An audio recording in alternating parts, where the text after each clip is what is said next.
Face à la juge Gruet, avec David Barbet. L'invité face au greffier. Bonjour Patrick Weber. Bonjour David Barbet. Bienvenue, je suis le greffier d'Anne Gruet. C'est un plaisir de recevoir celui qui connaît aussi bien les rois et reines du monde entier. Dans quelques secondes, vous allez être face à la juge. Si certains en rêvent, d'autres l'ont redouté. Comment vous sentez-vous avant de rentrer dans son bureau ? Je me sens face à quelqu'un qui est confronté... Je me sens comme quelqu'un qui est confronté à l'imprévu. Parce que c'est toujours imprévisible. Niveau de stress de 0 à 10 ? 5. Vous avez des craintes, des peurs ? Non, Anne n'est pas la femme qui me fait le plus peur, je l'avoue. Franchement, vous me faites un peu plus peur qu'elle. Voulez-vous bien me fournir tout ce que vous avez sur vous comme effet personnel, s'il vous plaît ? On en aura besoin pour plus tard. Mais moi, c'est surtout des clés. Donc, les clés de ma maison, les clés de la chose à laquelle je tiens probablement le plus au monde, c'est-à-dire mon scooter, ma Vespa.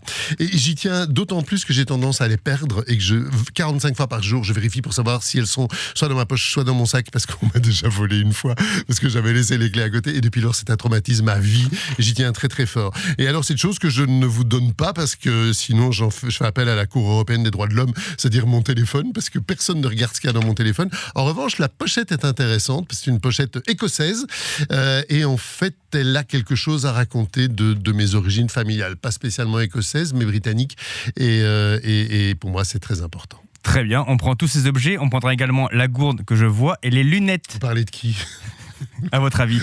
Tant que c'est pas d'Anne Gruet, tout va bien. Suivez-moi, il est l'heure de rentrer dans le bureau de la juge Gruet. Et n'oubliez pas, ce qui n'est pas toute la vérité n'est pas la vérité du tout. Le formulaire. Oui. Patronne, votre invité d'honneur est arrivé. Bonjour, monsieur Weber. Asseyez-vous. Bonjour, je dois dire maître ? Votre honneur est plus simple. D'accord. Ou maîtresse ? Oui, faisons Votre honneur. simple. Oui. Maître, sûrement pas, c'est pour l'avocat. D'accord. Voilà. Et clac, pour on le reçoit chef dans les d'orchestre également. D'accord. Alors, je suis un peu un chef d'orchestre, je ne suis pas avocat, et en tous les cas, je ne suis pas un maître dont vous mettriez le nom au féminin. Donc vous n'êtes pas ma maîtresse. Mais ça, je crois qu'on était au courant d'une façon On était globale. d'accord, hein. Vous me l'avez demandé souvent. Vous me l'avez demandé souvent, mais j'ai toujours refusé. Oui, c'est ça, ouais. Allons, nom. Votre nom. Mon nom ? Ah oui, Weber. Prénom. Patrick Charles Maurice. Maurice. Oui. Comme c'est joli, ça fait penser aux îles, le soleil. Je suis sûre que vous aimez ça. Je préfère Charles. Charles, c'est vraiment mon prénom. Ah, c'est royal. C'est le prénom que j'aime et voilà. C'est royal. Pour des raisons familiales, je ne le porte pas, mais c'est le prénom de mon cœur. Surnom, Charles. Non, j'ai pas vraiment de surnom. Parfois, dans le temps, c'était Tintin. On m'a beaucoup appelé comme ça. J'ai toujours été fan de Hergé, Tintin, La Ligne Claire et compagnie, mais c'est un peu passé de mode. Voilà. Votre âge ? Je me rappelle plus. Ah oui, moi bien. Vous êtes né le 10 mars. Ah, j'ai oublié. Vous êtes donc né en 1960. Non, le 10 mars, c'est une date très importante, en revanche. Ça, j'y tiens. Parce que vous savez pourquoi j'y tiens ? Parce que c'est la fête nationale de la Thaïlande. Non. Parce que le 10 mars, c'est juste une semaine avant le 17. Vous en fichez ? Non, c'est la Saint-Patrick. Ben voilà, c'est la Saint-Patrick. Donc c'est la seule fête que je fais. Je déteste les anniversaires, je déteste les globales, mais pas seulement pour moi, d'une façon globale. Je vois pas l'intérêt que ça a de fêter un an de plus qui nous rapproche de la boîte. Donc ça sert strictement à rien et je trouve qu'il n'y a aucune gloire à avoir un an de plus. C'est une fête, je n'ai jamais compris. Depuis mes 20 ans, il suffit d'attendre, le tout c'est de savoir si on attend longtemps. Fêtons plutôt des trucs sympas dans la vie, des choses qu'on réussit. Votre lieu de naissance. Berchem-Sainte-Agathe. Joli, où ça ? À l'hôpital français qui n'existe plus, ils l'ont détruit après moi. Hélas, ils se sont dit on arrête. Oui, ils ont vu ça et ils se sont dit terminé. Plus jamais. Je comprends. Profession ? Alors là, c'est compliqué. Je suis journaliste. C'est mon métier. Vous êtes historien d'art, surtout. C'est ma formation. Mais c'est vrai que ma vraie profession, c'est journaliste. Mais, je sais pas, écrivain, scénariste, conférencier, oui. Homme orchestre, d'où l'appellation de maître. D'accord. Maître, votre signe astrologique ? Poisson. Votre pierre préférée ? Tombale. J'en sais rien. Ma pierre préférée. Mais vous l'avez au doigt, j'ai l'impression. Ah oui, non, j'adore le... Mais c'est une fausse, malheureusement. Mais c'est pas une pierre, c'est... Enfin oui, c'est une pierre. Mais c'est pas une pierre précieuse, c'est une pierre semi-précieuse. C'est le lapis lazuli. J'aime bien le bleu. Tout à fait. Un peu, hein. Et en histoire de l'art, c'est une pierre que j'aime beaucoup. Je comprends ça, nous en reparlerons. Ah. Principale qualité, La curiosité. votre principal défaut, Probablement... il y a beaucoup. L'impatience. pas mal l'impatience, parce que ça va de pair avec la curiosité. En fait, c'est... Oui, j'aime bien que les choses aillent vite et j'adore l'efficacité. D'une façon globale pour tout. Donc vous vivez à 100 à l'heure. Oui. Est-ce que c'est possible en scooter? Malheureusement, oui. Mais je fais très gaffe. Je fais Oui, très je très attention, comprends. monsieur l'agent. Je vous Donc- assure, je fais hyper attention. Surtout en Belgique. Oui, En d'accord. Italie, c'est un peu Mais différent. vous faites attention à quoi? À ce qu'il n'y ait pas de flics autour? À tout. Par exemple, je fais attention pour venir ici, arriver à temps, vous voir aujourd'hui, à ces gens qui n'ont pas compris quand ils sont coincés avec 2 bandes de voitures des 2 côtés, qu'en scooter, on peut se faufiler et passer. Donc il suffirait de s'éloigner doucement de part et d'autre, mais ça, visiblement, les gens... Donc le vous comprennent. êtes un homme ouvert. Donc, ça m'énerve. Ouvert, curieux, Ouvert, impatient. Oui, voilà. Ouvert pour les fils de voiture. Au moins. Voilà, c'est déjà un bon début dans la vie. Hein. Tout à fait. Donc vous avez déjà commis des infractions. En tous les cas, en scooter. Vous avez déjà renversé une personne, une petite vieille qui traverse la rue Non, avec enfin, son vous, sac j'essaye de depuis provisions longtemps, dont mais dépasse un Je poireau. vous loupe chaque fois, vous courez trop vite. Mais en Oui. attendant, non, j'ai commis une infraction qui, en plus, ça a été un tout petit peu médiatisé parce que j'en ai beaucoup parlé, mais la fameuse histoire de ma malléole, parce qu'un jour, je me suis fait arrêter parce que j'étais sur mon scooter, et bon, j'ai un peu de mauvaises habitudes italiennes, j'avoue, et j'ai un peu tendance à y aller en tongs, et voilà, et en Belgique, il faut cacher la malléole, il faut Tout avoir à la fait. veste, il faut avoir les gants et tout ça. J'avais tout ce qu'il faut, sauf ma malléole qui était plus ou moins... j'avais des baskets, tout Au fait, il bêtement. vaut mieux que ce soit la méléole qu'autre chose. hein. Le reste, généralement, je cache quand je suis sur ma selle. Mais en D'accord. attendant, on m'a arrêté, entre guillemets, et puis j'ai été longuement interrogé, puis j'ai payé mon amende, monsieur l'agent. Est-ce que vous avez déjà été victime de quelque chose sans vouloir porter plainte? Oui. Qu'est-ce que vous voulez que je vous raconte? Tapage nocturne? Oui, bon, on me dit, il faut appeler Qui la fait police. du tapage nocturne dans vos environs? Les chats? Non, des voisins, un restaurant, en fait. Mais bon, voilà. Et puis, un truc qui m'a vraiment énervé, c'est avoir la façade taguée. Ah, vraiment, ça m'a vraiment énervé, ça. Ça, je peux comprendre. Et j'ai voulu aller à la police, puis enfin j'ai téléphoné, on m'a Et expliqué puis que j'ai je perdais acheté un mon pot temps. de peinture. Voilà, non, c'est bon, ça m'a énervé. Et qu'est-ce qui était tagué sur la façade? Rien de très Un spécial. blaze ou bien... Non, même pas, une espèce de flèche comme ça qui était complètement ridicule. C'est même pas beau d'ailleurs. Non, et puis je sais pas, il y a un truc, mais bon, moi c'est mon côté historien de l'art et le patrimoine et tout ça. Donc Oui. j'ai tendance à dire, moi je trouve les tags, je trouve ça vraiment hyper bien. Et par exemple, en Italie, je suis beaucoup, Dieu sait qu'il y a des tags vraiment partout, mais il y a vraiment maintenant ce qu'on appelle du paper tag. En fait, en gros, c'est du papier collé sur les murs. Oui. Et ça, je trouve ça génial parce qu'en plus, ça change souvent. Les artistes reviennent, on a des Et et puis ça inventent. n'abîme pas. Je trouve ça très bien. Pensez-vous que mon compte-rendu sera bon à la fin de notre entretien? Ben, j'en sais fichtre rien. C'est-à-dire que Non, à votre place, j'en saurais rien. Si- Je ne sais pas moi-même, d'ailleurs. si vous voulez qu'on se retrouve à la rentrée dans C'est pas fini, oui, peut-être. Parce que en plus, j'ai oublié, je suis susceptible. C'est terrible. Oh là là, un de mes Curieux, défauts. Ouais, impatient, c'est ça. Je fais une collection de susceptible. défauts. Si Ouv- vous voulez, on peut en échanger d'ailleurs. C'est comme les vignettes Oui, Panini, j'en ai plein. d'accord. Donc voilà. Oui, sauf que vous aurez du mal, ils valent pas cher vos défauts, parce que moi, j'en ai pas. Donc, je ne sais pas Oh. les payer. J'étais un peu irréaliste. Votre chanson préférée du moment? Une chanson, quoi, qui me parle Oui. Week-end à Rome. C'est le moment d'en savoir plus sur vous, Patrick Weber. C'est les questions de la patronne, Anne Gruet. L'interrogatoire. D'où vous vient votre goût pour les couronnes? De ma grand-mère. Donc je continue la question. Oui. Vous pouvez disserter des vertus de la monarchie constitutionnelle, rôle symbolique du Tout à chef fait. de Je l'État, peux en etc. parler pendant des heures, si vous voulez. Oui, ça n'est peut-être pas nécessaire. Je voudrais juste savoir ce que vous pensez de cette phrase de Montesquieu. Dans une monarchie bien réglée, les sujets sont comme des poissons. Dans un grand filet, ils se croient libres et pourtant ils sont pris. Ça parle d'une monarchie qui n'est pas la nôtre, c'est-à-dire s'il faut contextualiser Monarchie le bien propos de réglée. Montesquieu, on est au XVIIIe siècle des Lumières, mais dans un contexte de monarchie absolue. Donc absolument pas applicable à ce qu'on vit aujourd'hui dans notre pays, Par par rapport exemple. à la monarchie constitutionnelle. Mais il ne savait pas ce que c'était trop. Hein. Enfin oui, il la rêvait d'une certaine manière, mais en France, elle n'a jamais véritablement existé. Elle a existé peu de temps sous Louis XVI et de façon un petit peu édulcorée Une belle mort, au Louis XIXe XVI. siècle. Non, pas une belle mort du tout. Pas du Et tout, le il a pauvre- quand même inventé lui-même, ou il a amélioré lui-même le système qui a causé sa mort. Pauvre homme. Vraiment un personnage qui mérite d'être découvert, vraiment. Raccourci d'1m93. Je sais pas. C'était sa taille. Il mesure. Louis XVI, Mesurait 1m93. Il mesurait Vous la êtes taille sûr de De Gaulle. Bah alors là, C'est aussi grand que De Gaulle, Louis XVI. Objection, votre honneur, j'en sais rien. Vérifiez. Je vais vérifier. Vérifiez tout de suite, vous verrez. Taille de Louis XVI. C'est ça. Taille de Louis XVI. 1m90 quand même. Ah, c'est dingue ça. Je savais pas. Honnêtement, bravo. N'importe quoi. Bravo, Gruet. Gruet 1, Merci. Weber 0. D'accord, 2 Gruet, Weber 0.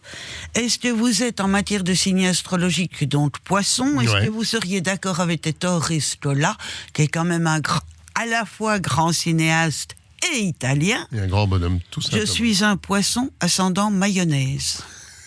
Je crois pas trop aux signes astrologiques. Il y a 2 ou 3 trucs sur... Mais j'ai l'impression qu'on se retrouve dans tous les signes. Donc honnêtement, je m'en fiche un peu. Mais j'adore l'eau, j'adore les poissons, j'adore la mer. J'estime que une vie... Ascendant J'ai vraiment mayonnaise. l'impression, d'ailleurs c'est étonnant, je veux dire, vous vous en fichez complètement, vous m'écoutez Oui. pas, mais j'ai parfois l'impression d'être passé à côté de ma vie, parce que par rapport à tout ce que j'ai fait, il y a un truc, j'aurais adoré vivre sur un bateau, en fait. Et je suis incapable de naviguer. Oui, de temps en temps, une barque. Une sorte de capitaine ad hoc. Peut-être, j'en sais Puisque rien. vous aimiez Je veux dire, Tintin. autant la campagne m'ennuie très vite. Je veux dire, après une journée, j'ai envie d'aller voir autre chose.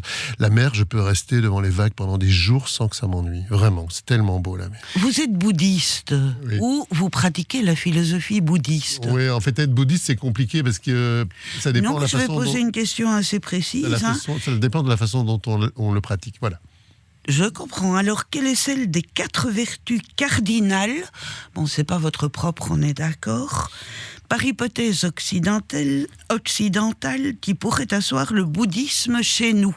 Parce que vous avez dit que le bouddhisme à l'occidental n'était pas encore de nos jours. Mais je suis pas du tout... Alors, les 4 vertus je suis pas cardinales sont la prosélyte. prudence, la tempérance, la force et la justice. La tempérance, j'aime bien. Pourquoi? Ben, peut-être parce que c'est ce qui est le plus compliqué à atteindre pour moi.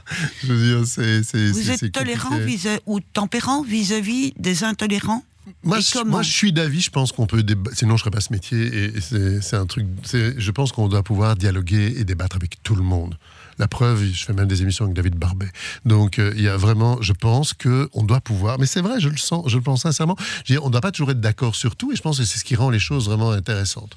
Mais c'est vrai que, je veux dire, l'intolérance crasse m'énerve, mais on a tous des intolérances. Je ne connais personne, je disais Vous tout à êtes l'heure... intolérant à quoi? Au petit pois? C'est parfois un peu une intolérance à la bêtise. Mais c'est que c'est très bateau de dire ça. Comment vous la reconnaissez? Oh, alors là... Non, mais... oui, C'est épidermique.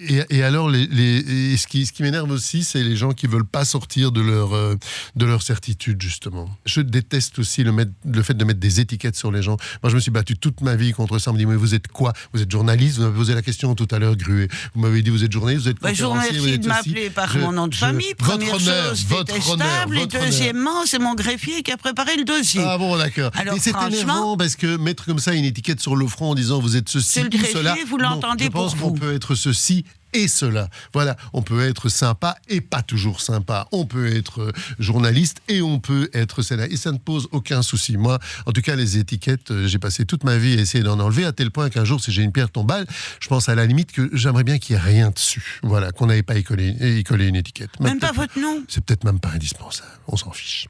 Ah, monsieur le greffier, vous avez autre chose dans le dossier sur monsieur Weber, sans nécessairement poser la question des pluriels sur laquelle il était un peu fâché. On n'est pas une étiquette, une seule. Et justement, en parlant d'étiquettes, vous faites plusieurs métiers, animateur, romancier, journaliste, scénariste, rédacteur en chef.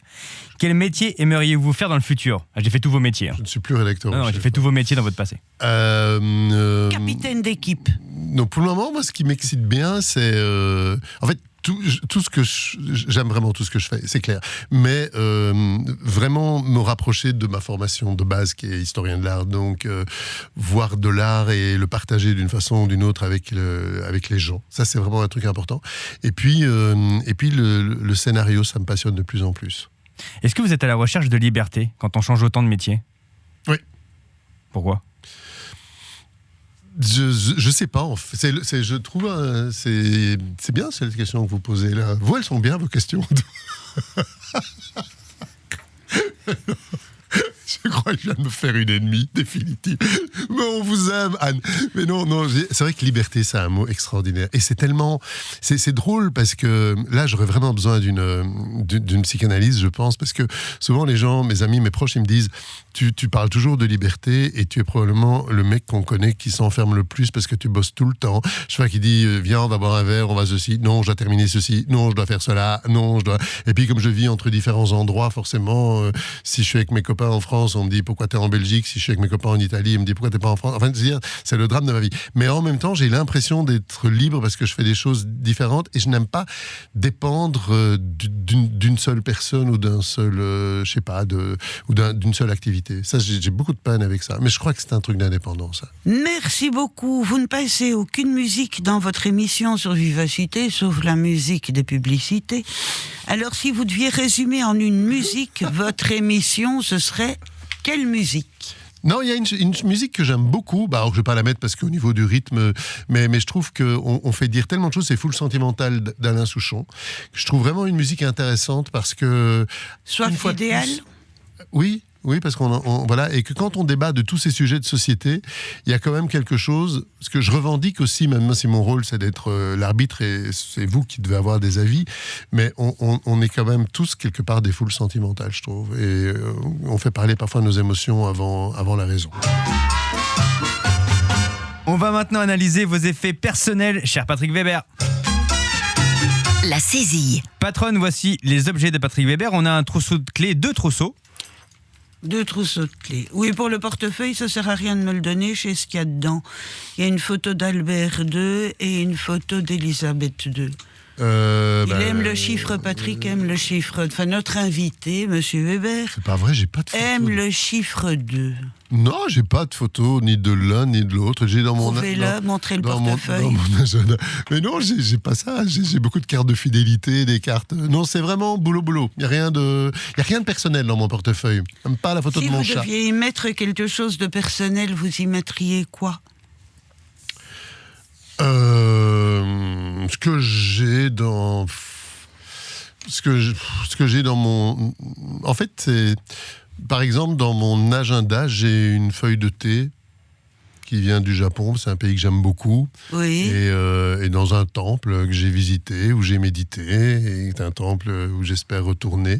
Et j'ai donc cette petite feuille de thé depuis pas mal d'années et voilà. Donc, en fait, c'est toujours des petits morceaux de voyage. Forcément, pas des coquillages, ça tient difficilement dans un portefeuille ou dans une... Mais ça peut être une carte de visite, ça peut être... J'adore voyager, en fait. Donc, voilà. J'ai beaucoup de peine, ça peut paraître bizarre, mais j'ai beaucoup de peine à rester au même endroit longtemps. Je veux dire, rester une semaine... à Bruxelles, par exemple, pour moi, c'est compliqué. Et j'adore Bruxelles, mais bon, déjà, je vais à Mons tous les jours, donc ça me permet de bouger.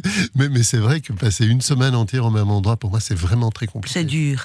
1909 est la date qui se trouve sur votre porte-clés. Oui. Qu'est-ce qu'elle signifie, sauf, par exemple, la mort de Léopold II, encore bien. Le 2. Vous connaissez vos classiques. Pas grand-chose. Alors, 1909, c'est la date de création d'un club de foot qui s'appelle... Laissez-moi deviner... Calcio Club Trastevere, qui est en fait j'aurais pas pu le dire avec le même accent. L'endroit où je suis en Italie, quand je vais en Italie. C'est un quartier que j'adore. Et quand je suis arrivé en Italie, il y a de ça une bonne vingtaine d'années, j'étais mal barré parce que j'aime pas le café et j'aime pas le foot. Et quand on arrive en Italie, j'ai vraiment eu l'impression de... Voilà, je débarquais dans un pays que j'adorais, mais qui devait m'adopter. Et je me suis dit, bon, pour le café, j'ai essayé, mais je déteste ça, je n'y arrive absolument pas. Et pour le foot, j'y comprends rien. Et j'ai beau essayer, pourtant c'est marrant, j'adore quand on fait des sujets foot, par exemple, dans les émissions, je trouve ça intéressant parce que comme je n'y comprends rien, je trouve ça intéressant. Moi, je trouve ça intéressant. Vraiment, je le pense sincèrement. Sur une autre radio, je m'étais retrouvé à commenter l'Euro et en fait, je trouvais ça intéressant parce que justement, je pige rien. Et donc, je pose des questions évidentes et même mes collègues de la rédaction sportive avaient dit, en fait, tes questions ne sont pas si nulles que ça, ce qui était presque un compliment parce que j'avais posé des questions qu'eux ne se posaient plus. Bref, donc, il y a 3 grands clubs de foot à Rome. Il y a la Lazio, il y a la Roma et il y a ce petit club Trastevere, qui est le club de mon quartier. Et auquel vous décernez les lauriers ? Alors les lauriers, ça c'est simplement une marque de fringues que je peux pas citer parce qu'on peut pas citer les marques de fringues. Mais je l'apprends parce que vous m'avez décerné des lauriers là tantôt pour avoir la taille de Louis XVI. Donc et c'est une marque de fringues qui me tient beaucoup à cœur, une marque d'un tennisman anglais que vous devez connaître, qui est très. Je vais finir par dire son nom, excusez-moi. Dites-le, comme ça c'est vous Fred qui allez Perry. dire. Voilà, Fred Perry que j'aime beaucoup et aussi parce que ma famille du côté de ma maman vient d'Angleterre, vient de Manchester et c'est très lié à Manchester, qui est une ville que j'ai redécouverte tard. J'ai écrit un gros livre sur l'histoire de ma famille que j'avais perdue, donc je connaissais personne. Ville et ça a été le plus grand choc de Manchester. toute ma vie. J'adore cette ville. Vous avez également une gourde. Toujours la gourde. Vous aussi, apparemment. Je me permets pas, c'est la patronne. Pourquoi toujours une gourde ? À cause du thé. À cause du thé et parce que bizarrement ma mère étant donc venant d'Angleterre mais paradoxalement j'ai bu toute ma jeunesse un thé dégueulasse que je ne citerai pas dans un petit sachet jaune avec du lait et c'était horrible et en fait j'avais l'habitude de boire ça et puis après en grandissant je me suis rendu compte qu'il y avait un univers derrière le thé extraordinaire et que le thé c'était pas de la poussière de thé, c'était du vrai thé, c'était des feuilles de thé et là j'ai compris les différences entre le thé noir, le thé blanc que j'aime beaucoup moins mais le thé vert que j'adore, le thé de Chine, le thé d'Inde, de Sri Lanka, du Japon qui est mon préféré et donc à force d'aller partout et de bouger, de faire différentes choses dans la journée on a soif, moi je bois beaucoup et je déteste quand on me dit vous voulez un thé et quand on me dit thé citron nature ou au lait, généralement je me méfie parce que c'est toujours dégueulasse donc maintenant je dis poliment vous inquiétez pas j'ai un bon thé et le thé que je bois aujourd'hui d'ailleurs c'est le thé du couronnement de Charles, il est pas mauvais. L'édition spéciale, il est pas mal. C'est un thé noir du matin. Voilà. Vous avez également des lunettes bleues. C'est très bizarre comme lunettes, ça sert à quoi ? Alors, j'ai quand même un petit côté fashion victime, j'avoue. C'est très Elton John. J'aime bien la mode je sais pas. Et je sais, j'aime bien ces lunettes bleues. D'abord, ça me permet de voir un peu la vie en bleu, ce qui n'est pas toujours le cas. Mais là, si je les avais aujourd'hui en arrivant de façon beaucoup plus pragmatique et prosaïque, c'est parce que j'étais sur ma Vespa et il fait beau, donc je ne ferme pas mon casque et c'est pour éviter d'avoir des mouches dans les yeux. C'est pas pour cacher les cernes. Non, et ça, je m'en fous complètement. Les cernes, bizarrement, je m'en fiche complètement. Vous n'avez pas de complexe phisique ? Non. Aucun. Oui, on en a. Vous avez toujours une casquette pourtant. Oui, mais c'est parce qu'en fait, bizarrement, les cheveux, je m'en fiche parce que j'ai toujours été. J'ai été rasé très longtemps. J'ai pendant plus de 20 ans, moi je déteste les cheveux en fait. Et c'est quand j'étais dans une télé que je ne citerai pas qu'on m'a demandé de laisser pousser mes cheveux. Et en fait, moi j'ai qu'une seule envie, c'est de me raser la boule à zéro parce que je déteste les cheveux. Je trouve ça embêtant, j'allais dire autre chose. Je déteste faire des shampoings et tout, ça m'intéresse. Et aller chez le coiffeur. En revanche, la barbe, ça m'a toujours plu. C'est bizarre, hein, je dis, les cheveux, ça a toujours été pour moi un truc. Donc non. Mais la barbe, ça j'aime bien. La barbe, j'y mets un petit peu de cœur. Je la travaille. Ça se voit pas. Merci. Patrick Weber, c'est le moment du compte-rendu de la patronne. Le jugement. Merci Patrick Weber d'avoir répondu à nos questions. Il est maintenant l'heure du compte-rendu de l'entretien. Puis-je vous demander un instant de silence ? La patronne réfléchit. Face à la juge Gruet. Patronne, c'est à vous. Si vous deviez être une chanson, Patrick Weber, vous choisiriez probablement... En ce qui concerne la liberté, Georges Moustaki, ma liberté. C'est toi que j'ai choisi. Si vous deviez parler de l'intelligence, vous parleriez probablement avec Brassens des jeunes cons de la dernière averse ou des vieux cons des neiges d'antan. Bien vu. Si vous deviez être un idéal, vous parleriez sans doute de celui dont on vient de parler, Alain Souchon, soif d'idéal. Je me méfie un peu de l'idéal, c'est bien, mais je m'en méfie un peu. Je comprends. Et pourtant, vous êtes tempérant. La tempérance étant effectivement une des vertus cardinales qui vous va si bien parce qu'elle n'est pas L'intolérance ou la tolérance, elle est quelque chose de plus humain. Tempérance, c'est le tempérament, où ça fait penser à ça, qui puisse simplement être un tempérament ouvert, un tempérament curieux, c'est ce que vous nous avez dit, un tempérament de paradis, un tempérament tempérant, le paradis étant l'idéal de la curiosité probablement, c'est-à-dire l'endroit, si l'on devait vous définir votre paradis, ne serait-ce pas tout simplement l'endroit où toute votre curiosité pourrait être satisfaite tellement vous avez de sujets à découvrir. Et quand vous les découvrez, vous aimez ça, quoique vous n'y connaissiez rien, par exemple comme au football, où vous avez l'excitation probablement d'une porte qui s'ouvre vers un inconnu que vous ne percevez pas. Si vous deviez être une pierre, vous seriez sans doute le lapis lazuli, comme vous le portez si joliment. Ce minéral ornait, ce n'est pas une pierre, c'est effectivement un silicate. Ah. Comme ça, vous le savez, en plus, je vous ai donné à la fois l'origine de la pierre lapis. Juge et gémologue. Lazuli, oui, Bravo. mais historien aussi. La taille de Louis XVI, vous ne l'avez pas inventée, mais vous avez contrôlé, parce que vous doutez parfois de ce qu'on peut vous dire. Trop souvent. Ce Pas assez minéral souvent. ornait les objets sacrés dédiés aux cérémonies, le lapis lazuli. Et vous connaissez très certainement les œufs de Fabergé que le tsar offrait à sa mère, sauf erreur de ma part, Sa femme aussi. et à sa femme, et qui étaient poudrés de bleu lapis lazuli. Vous savez sans doute que la chapelle Sixtine, le lapis lazuli a été employé pour ses plafonds. Est-ce que vous connaissez le tableau pour lequel on a employé du lapis lazuli pareillement? La jeune fille à la perle. Oui, mais en fait, oui, mais il y a plein de tableaux. Je sais, Oui. c'est quelque chose, mais je vous on parle faisait les ici pigments, oui, bien des sûr. plus importants. C'est Alors, un vous beau avez tableau. toutes les Vous citez qualités. La jeune fille à la perle, Vermeer, c'est mon peintre préféré. J'en ai des frissons rien que de citer son nom. Je peux imaginer. Et quel est le tableau que vous préférez? La laitière, la lectrice, la... Oui, je change d'avis, mais la lettre, par exemple, la lectrice. La lettre, la lectrice, c'est magnifique. Ce tableau raconte tellement de choses. Elle est là devant cette lettre. La pierre lapis lazuli élève l'âme et éclaircit l'esprit. Ah. C'est une pierre de communication qui vous ressemble bien. Votre penchant est donc naturel pour cette couleur-là et cette façon-là. Pierre de communication, vous êtes un homme de communication, vous aimez être entouré, mais bien sûr, de temps en temps, le côté lune reprend pour rentrer en soi et se mettre à examiner les sentiments, probablement, que vous ont inspiré l'ensemble du monde extérieur ou que vous a inspiré l'ensemble du monde extérieur. Et là, vous retournez dans le lapis lazuli, le symbole de la sérénité. Ça, c'est l'inaccessible étoile, la sérénité. Pour terminer, bien sûr, mais vous l'avez quand même dans ce que vous portez au doigt. Et je dirais enfin, si la barbe de Weber avait été plus courte, il aurait été Attila, roi des uns et des autres. Si sa barbe avait été plus longue, il aurait été Nabuchodonosor, roi de Babylone, dont la couleur lapis lazuli lui plaît tant et qui donne confiance en soi de manière claire et affirmée.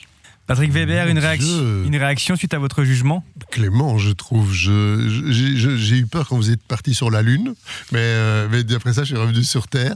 Mais je pensais pas. C'est marrant l'histoire du lapis lazuli, parce que je me suis jamais posé la moindre question. C'est la couleur que je trouve belle, et justement dans beaucoup d'églises à Rome, des églises baroques bien chargées, pour moi d'ailleurs un peu trop chargées, mais le lapis lazuli est très présent et il éclate à l'œil. Je ne me suis jamais dit qu'il pouvait y avoir un rapport psychologique derrière tout ça, mais quelle est ma sanction? C'est ça qui m'inquiète toujours, parce que je suis très parano. Donc moi, j'écoute toujours. Puis je dis la sanction arrive, et c'est ça qui m'inquiète. Que retenez-vous de votre entretien avec Anne Gruet? Bizarrement, j'ai toujours l'impression que c'est pas sympa de parler de soi, et qu'après, quand on en parle, j'aime pas ça, en fait. Et quand on en parle, quand on en sort toujours en se disant, tiens, j'ai appris un petit truc. j'ai quand même appris quelque chose me concernant. Voilà. Et puis, il y a beaucoup de choses à travailler. Vraiment. Vraiment. Et donc, vous m'avez profondément déprimé. Je vous remercie. C'est même pas vrai. Non, c'est pas vrai du tout. Non, vraiment. Non, Alors, je ne supporte pas, moi, ces gens qui ne parviennent pas à admettre le compliment. Vous en parliez tantôt. Mais Toujours un petit compliment pour aider à l'existence et la reconnaissance des autres. Où est-il, ce petit compliment pour vous? Êtes-vous franchement indulgent? Suis-je indulgent? Je suis pas indulgent. Il y a un sentiment, je l'ai pas dit, dans ce métier, c'est tellement fréquent. J'ai un gros problème avec l'hypocrisie. Vraiment. Patrick Weber, vous êtes libre. Mais j'avais pris des oranges, j'avais pris mon portable, j'avais pris ma connexion Ovio, dont j'espère qu'elle fonctionne, pour regarder quelques films en tôle. Je suis assez déçu, mais je vous embrasse quand même. Face à la juge Gruet, un podcast Vivacité.